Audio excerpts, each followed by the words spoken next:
Students, welcome in your EVS period. It is a study of science. We are studying our chapter Environmental Balance.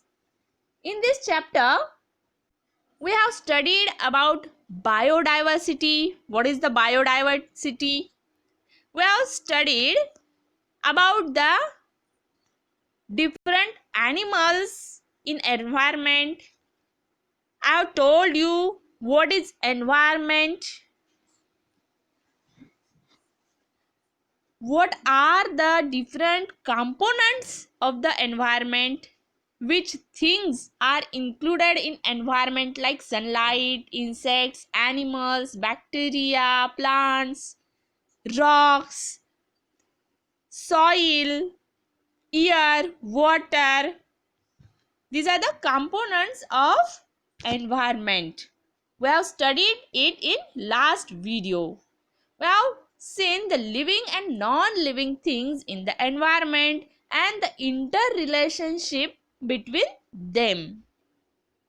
And we have also studied about the food chains. Different food chains we have studied in the last videos.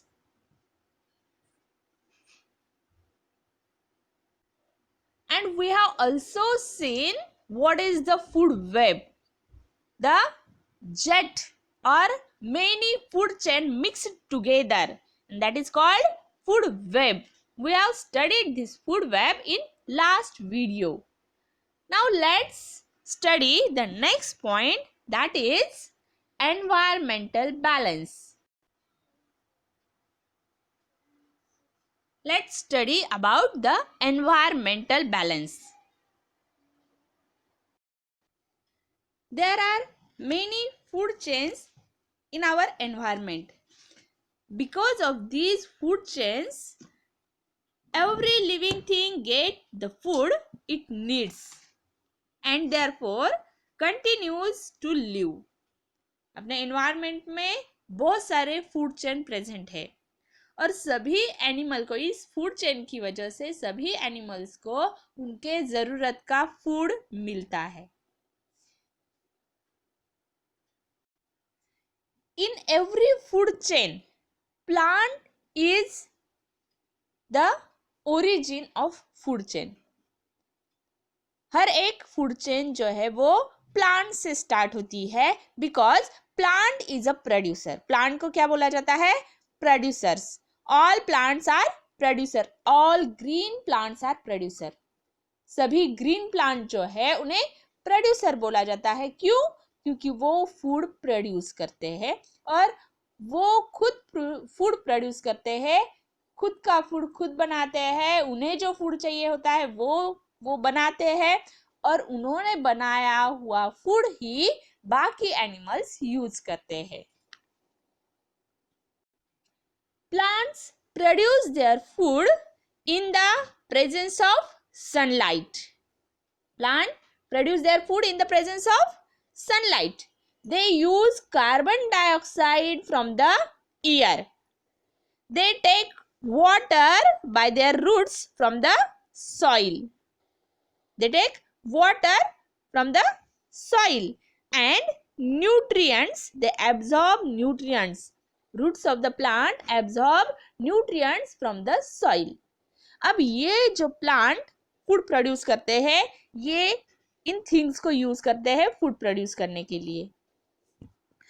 अब ये जो nutrients है जो मैंने बोला अभी, plant absorb nutrients from the soil. तो soil में ये न्यूट्रिएंट्स कहाँ से आते हैं और इसके लिए कौन हेल्प करता है? तो ये प्लांट को फूड मेक करने के लिए sunlight, carbon dioxide, water and nutrients necessary होते हैं, ज़रूरी होते हैं. और ये सभी उन्हें नेचर में से मिलते हैं. सनलाइट सन की तरफ से मिलता है, कार्बन डाइऑक्साइड जो है वो एयर में से मिलता है, वाटर जो है वो वाटर रेन से फॉल होता है या फिर हम वाटरिंग करते हैं प्लांट को, या फिर सॉइल में जो प्लांट वाटर आ जाता है वो वाटर ये प्लांट्स एब्जॉर्ब करते हैं. लेकिन जो न्यूट्रिएंट्स है, सॉइल के न्यूट्रिएंट्स, वो सॉइल में ऐड करने का वर्क जो है वो सॉइल में लाने के लिए माइक्रो ऑर्गेनिजम्स हेल्प करते हैं।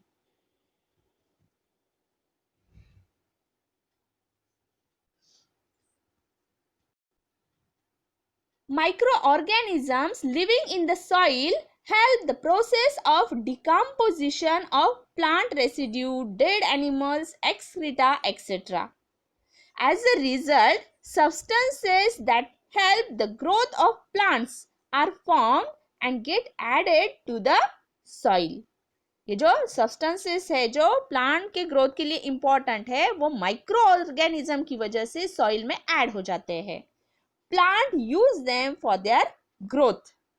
Thus, plants use substances in the soil for their growth, and when plants and animals die, the decomposition of their remains adds these substances to the soil once again.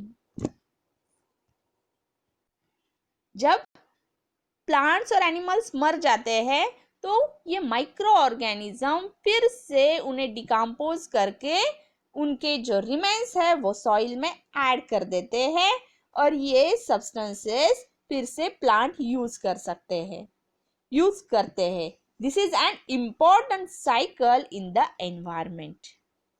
और ऐसे ये एक cycle बन जाता है। Plant nutrients absorb करते हैं, food बनाते हैं, वो फूड दूसरे एनिमल्स खाते हैं, उन एनिमल्स को दूसरे एनिमल्स खाते हैं, कार्निवोर्स। जब वो एनिमल्स और प्लांट्स मर जाते हैं तो उनके बॉडीज को माइक्रो ऑर्गेनिज्म डिकम्पोज करते हैं और फिर से सॉइल में ऐड करते हैं और यही सब्सटेंसेस न्यूट्रिएंट्स कहलाते हैं। Nutrition of soil, fertility of soil कहलाते हैं और उस सॉइल की वजह से प्लांट अच्छे से ग्रो होते हैं। तो ये जो साइक्लिक प्रोसेस है ये कंटिन्यू होती है एनवायरनमेंट में।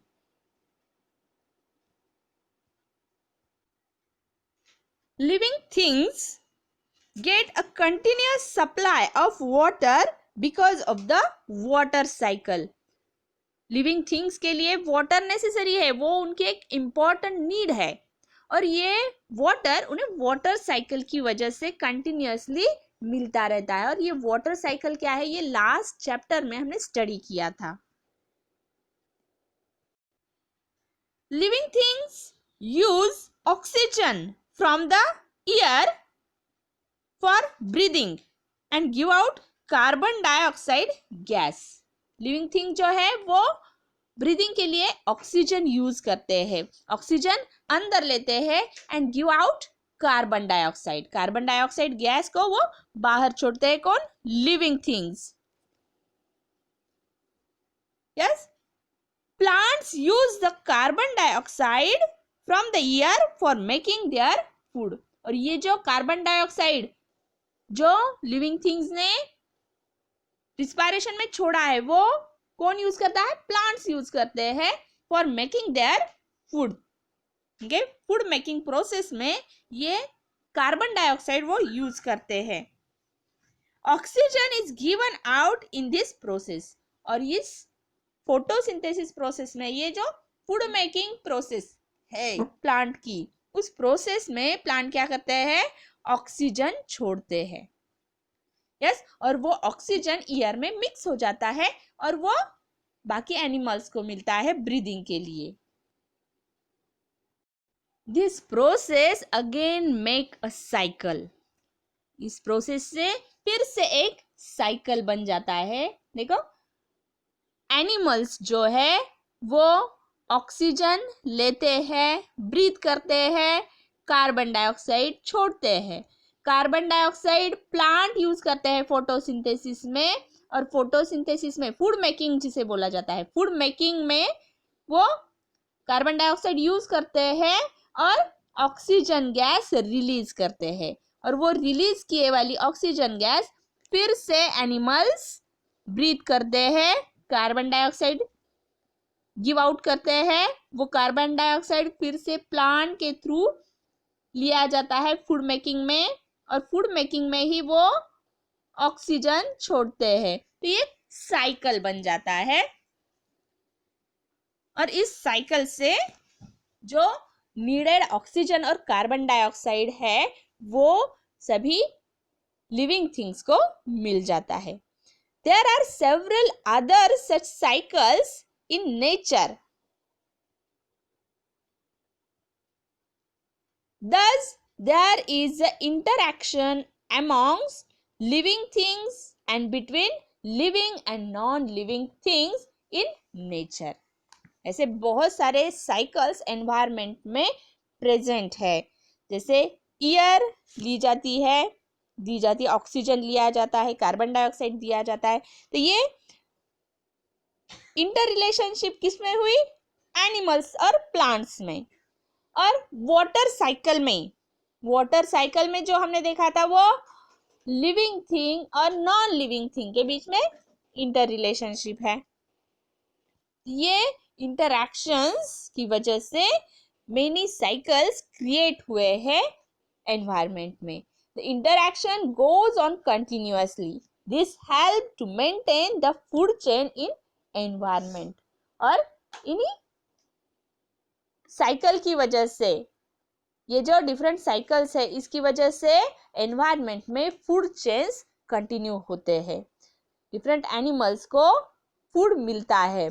When the various cycles in environment go on uninterrupted, environmental balance get maintained.